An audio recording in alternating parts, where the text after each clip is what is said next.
I guess the big question is, where are we right now? Because if it wasn't for Kavanaugh and this same surge had happened, we'd be calling it natural tightening. And we'd be saying, well, you know, look, it's all about, nobody said they were going to win all these races 55-45. But because of Kavanaugh and it was allowed tightening, we now think, ooh, it's something else. What say you? I think two things have happened in the past month, Chuck. The first is that we've seen the House map polarize. We're seeing Republicans come home in red districts. Most cases, not all cases, we're seeing these blue Clinton districts where Republicans are in white-collar suburbs continuing to perform robustly in district-level polls for Democrats. So that polarization of the House map, I don't think it's lowered Democrats' ceiling or floor necessarily, but it perhaps has lowered the ceiling a bit.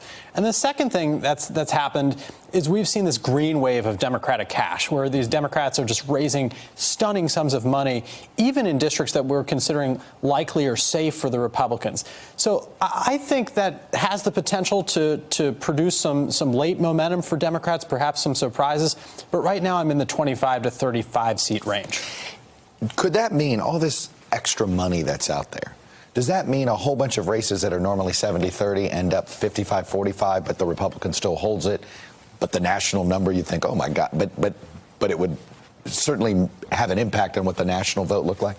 Yeah, there's a lot of bouncing around in the polls nationally, but the district level fundamentals still look good for Democrats, right? In a lot of these bellwether suburbs, Trump's numbers continue to really be a drag on Republicans. The number of open seats, huge problem for Republicans. We're seeing open seats in places like Florida, Lakeland, Florida. Today, we're looking at two new polls that suggest a race that Republicans didn't really care much about a month ago is now tied. Which one is this? Dennis Ross's open seat. The Democrat, Kristen Carlson, the Republican, Ross Spano. They haven't been the focus of a lot of national fundraising drives. It's kind of flown under the radar. Suddenly, this race is a toss-up. So we're seeing some races that are coming onto the board for Democrats late. And it suggests that there's still clear favorites for House control. Are we looking at just two midterms? Meaning there is a midterm in the suburbs that is a wave, and there is a midterm in the other part of America that is simply acting more like a typical midterm for the Republicans? Yeah, the way I've thought about this is pretty much anywhere within a 20-minute drive of a Whole Foods market is a place that Democrats are doing pretty well this year. And places that are more rural, have higher shares of Latino voters, or places where Democrats are struggling, as they have in every midterm in the past decade, to turn out votes, which is part of the reason why Beto O'Rourke might fall short in Texas, but he still might carry a few Democrats over the finish line in districts in Houston and Dallas. Because he's doing well in the white voter suburbs, but places where you need a big Hispanic turnout. This Hispanic issue, I heard a lot about it in Arizona. Right. This is something that's the big thing that's nervous. I had the Democratic gubernatorial nominee there who said, yeah, Latinos, they're not motivated per se because it's always been defend, and they feel under siege. How much are House Democrats nervous about this Latino issue? Well, it is a problem for Democrats in a select few districts. There are 5 Republicans who are in majority non-white districts who are vulnerable. And the reason Democrats haven't put those seats away is that we're simply not seeing the same energy level, the intensity level among Latinos and Asian voters in some places as we are among upscale whites who have soured on Trump, particularly women. Now, urban and suburban districts are performing really well for Democrats, but this is such a different map in the House than it is in the Senate. And in the Senate, part of the reason why Democrats haven't put states like Arizona and Nevada away is that low Latino intensity. Assess the decisions that have been made about triaging versus walking away versus doubling down. Are Democrats taking anything for granted? Are Republicans giving up on seats that they shouldn't be giving up on yet? What are you seeing? What decisions are they making that has you scratching your head? Well, Republicans know that they have to sacrifice some seats to save others at this point. And so we're seeing some districts that, voted for Mitt Romney in 2012 and voted for Hillary Clinton in 2016 that Republicans are now considering cutting.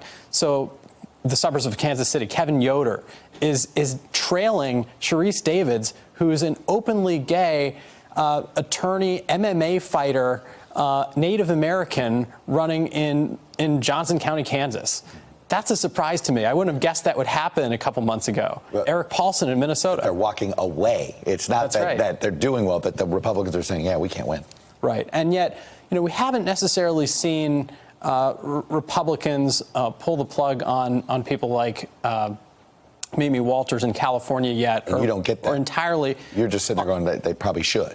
Well, and keep in mind that Republicans have to preserve some kind of path to hold their losses under 23 seats. So they have to pick and choose their battles, even in places where they might be down a point or two. What about the Democrats? Anything that they're stretching too much for and they should be? No, go back and concentrate on Iowa 1 or go back and concentrate on Iowa 3. Yeah, they're looking at a couple districts that they thought they might have had in the bag, but maybe don't. Florida 27 is an example of that, where Donna Shalala's bid to become the second oldest freshman in congressional history, and she's a non-Spanish speaker in a district that's 76% Hispanic. That means Democrats haven't yet locked that seat down. Iowa's first district, where Rod Blum was trailing Abby Finkenauer, a Democratic 28-year-old state legislator, by 15 points last month. That's a district that may have gotten a little bit closer in the wake of Brett Kavanaugh. So we are seeing these districts that Trump won, Republicans closing the enthusiasm gap. But I think it's meant kind of a narrowing of the House playing field. David Wasserman, 18 days. Thank you very much. Only going to get interesting. Thank you, sir. We'll see you a lot over the next 18 days. Hello, YouTubers. If you're watching this, it means you've checked out our channel, so thank you. Now do me a favor, subscribe by clicking on that button down there. Click on any of the videos to watch the latest interviews and highlights from MTP Daily and MSNBC. You can get more Beat the Press content every morning in the First Read newsletter. If you're tired of content that you don't know anything about where it came from, you don't have to have that problem with us.